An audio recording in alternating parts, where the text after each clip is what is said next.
Assalamualaikum. Circadian mismatch itu kalau hidup kita tidak sinkron dengan jam biologis alami kita.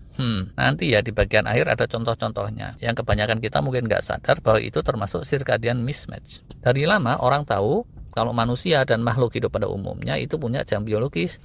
Jam ini sinkron dengan perputaran bumi, matahari, dan semesta ini.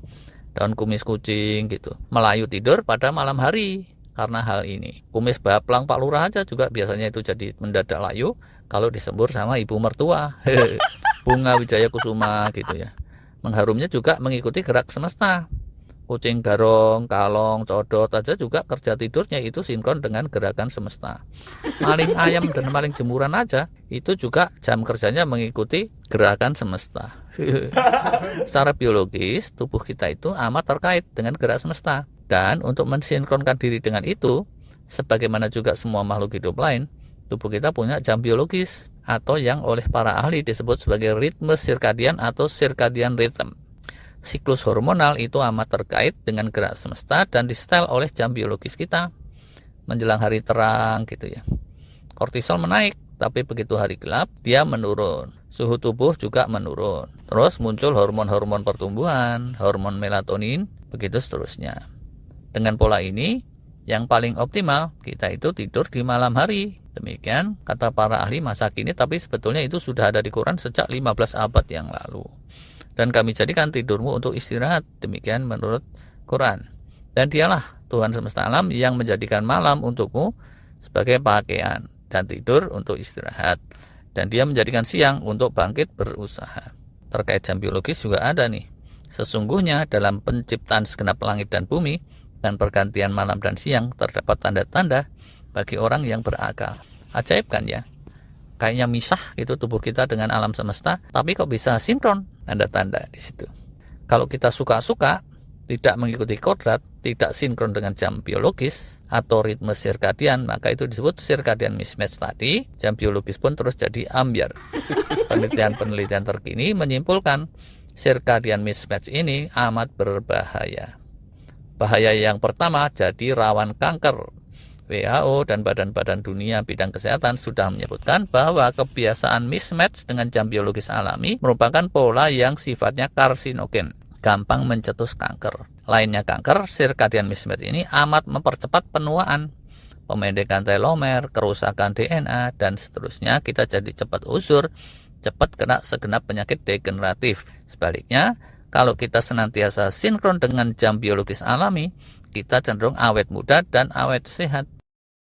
Nah, ini ada beberapa contoh pola atau kebiasaan yang masuk kelompok circadian mismatch tadi. Contoh pertama, pola hidup ngalong. Kebiasaan begadang yang terus-terusan gitu itu bahaya. Karena bagaimanapun kita ini manusia biasa, bukan manusia Batman. Sebaliknya, kalau kalian itu burung hantu, macan kumbang, codot atau kampret, maka yang optimal itu kalau siangnya tidur full dan malamnya baru kelayapan. Pola tidur tiap-tiap orang itu beda, tergantung kondisinya. Bayi punya pola sendiri, anak remaja punya pola sendiri, manula polanya lain lagi. Cenderung lebih ke sore untuk tidurnya. Dan tidurnya terbagi beberapa fase. Kalau dipaksain gitu, manula ikut pola tidur anak-anak, ujungnya paling juga kelop-kelop di tempat tidur, kancilan, dan malah bisa stres. Contoh kedua, itu kalau kita tidak sinkron dengan gravitasi. Malam tetap tidur sih tidur, tapi tidurnya berdiri jejak, tidak rebahan, atau dalam posisi jungkir balik kayak kalong. Ayah why. Sepanjang siang rebahan itu juga mismatch. Apalagi kalau kelamaan di luar angkasa, jauh dari gravitasi bumi, itu merupakan keuzuran yang dipercepat dan amat berbahaya. Banyak berdiri, banyak berjalan di siang hari, atau lari-lari, atau kerja, itu penting kita lakukan agar secara biologis kita sinkron dengan semesta. Contoh ketiga, jet lag atau zona waktu yang kacau, itu juga tidak alami. Kalau sesekali terjadi, tubuh kita bisa adaptasi, tapi tetap itu tidak optimal untuk kita. Apalagi kalau jet lag-nya terus-terusan.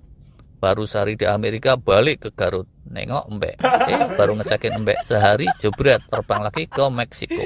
Baru sehari balik lagi ke Jakarta, nginep di Cipinang Kebon.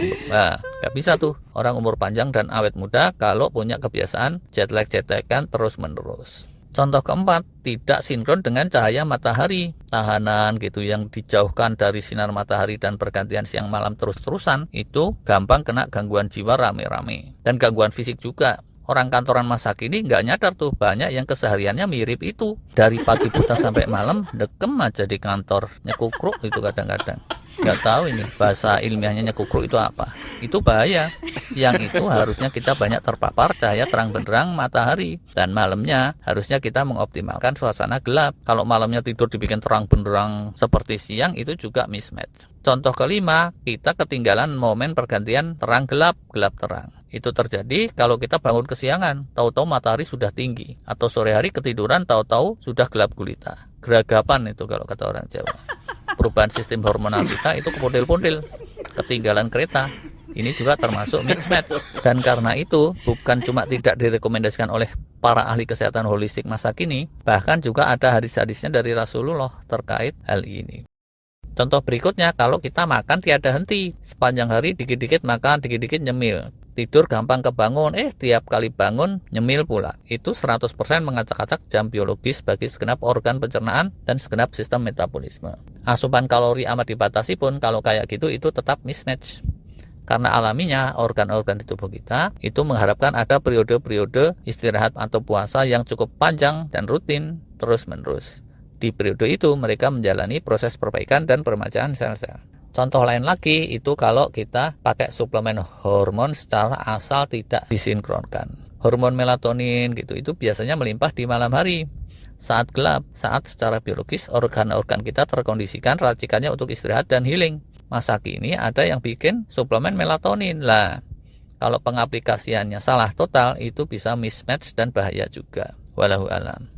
Hormon endorfin gitu muncul saat kita lega gembira. Tapi kalau kita masukin ke tubuh pakai endorfin sintetis yang disebut morfin, nah kita malah jadi jangki narkoba.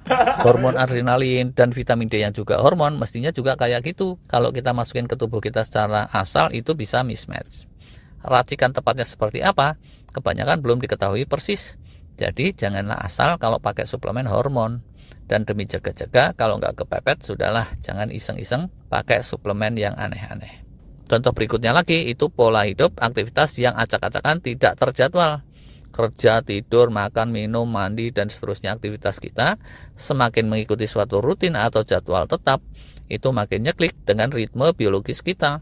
Makin awur-awuran itu makin mismatch. Jadi yang terbaik itu milikilah pola dan keteraturan, dan polanya itu mestinya secocok mungkin dengan kodrat alaminya kita sebagai manusia. Contoh ke-9, kita berjauh-jauh dari habitat terbaik. Terbaiknya manusia menurut para antropolog itu hidup di hawa tropis yang bersih cerah, ditiup angin sepoi-sepoi dengan suhu optimalnya itu sekitar 26 derajat Celcius di siang hari.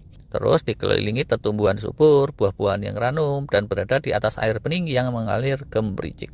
Kayak gitulah kira-kira.